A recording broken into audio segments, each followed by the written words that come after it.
warahmatullahi wabarakatuh. Perkenalkan, saya atas nama Hardianti Arsyad. Yang pertama itu saya akan melafazkan hadis mengenai hukum janabah.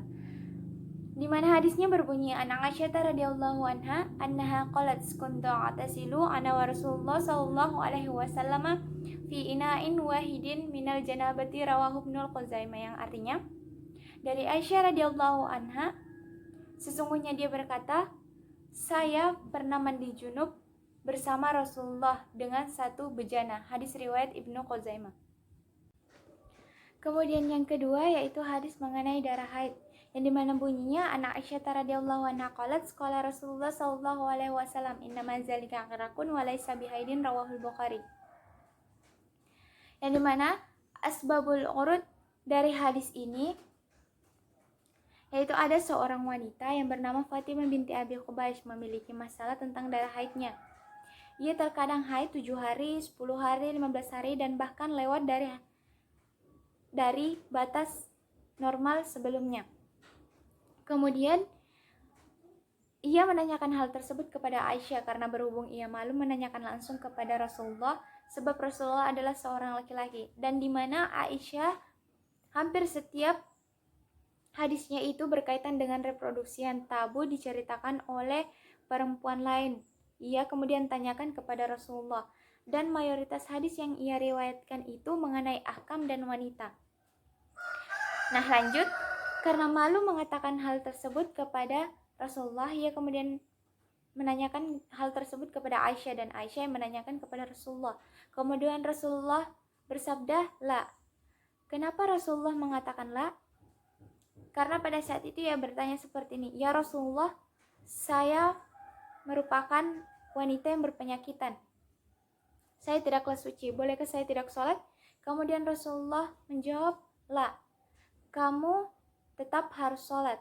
Innama zalika aqrakun, sesungguhnya itu adalah darah penyakit, walaysa bihaidin, bukanlah darah haid. Nah, yang manakah yang dimaksud dengan darah haid dan darah penyakit itu?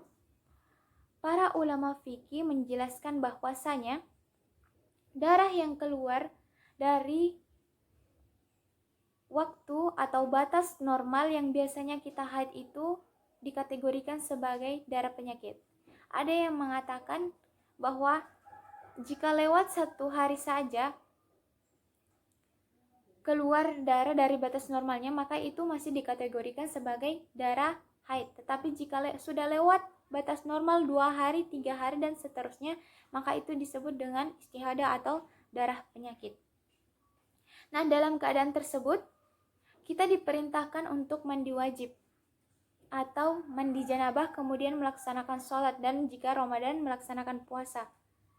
Sebab, jika kita tidak melaksanakan, maka kita sudah terhitung berdosa.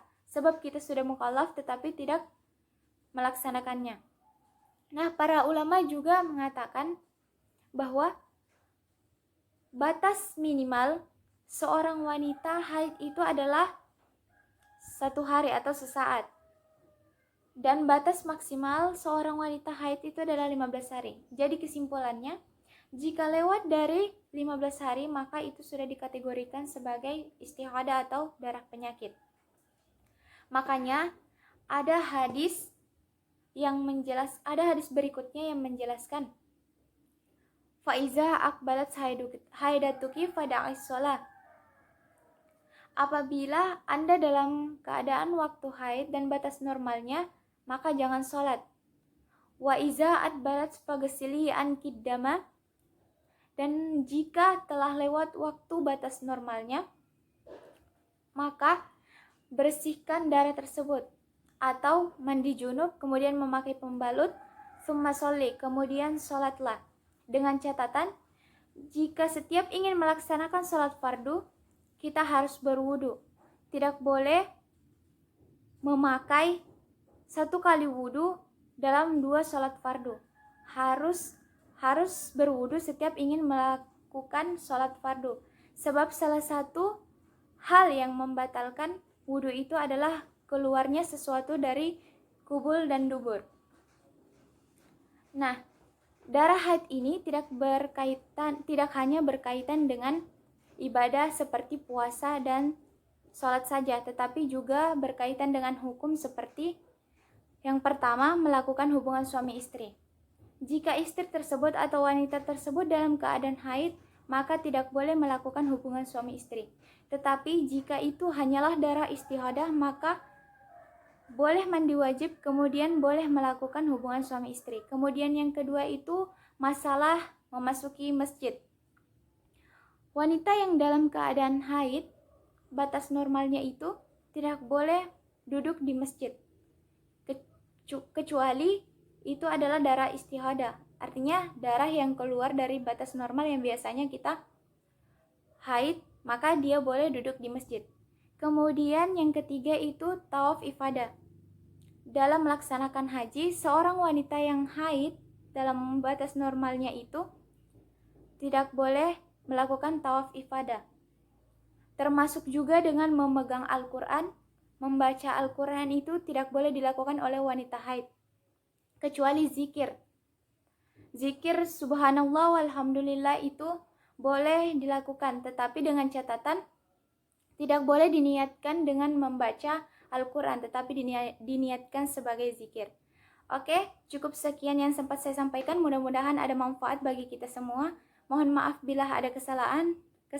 Saya akhiri dengan ucapan wabillahi taufiq wal hidayah. Assalamualaikum warahmatullahi wabarakatuh.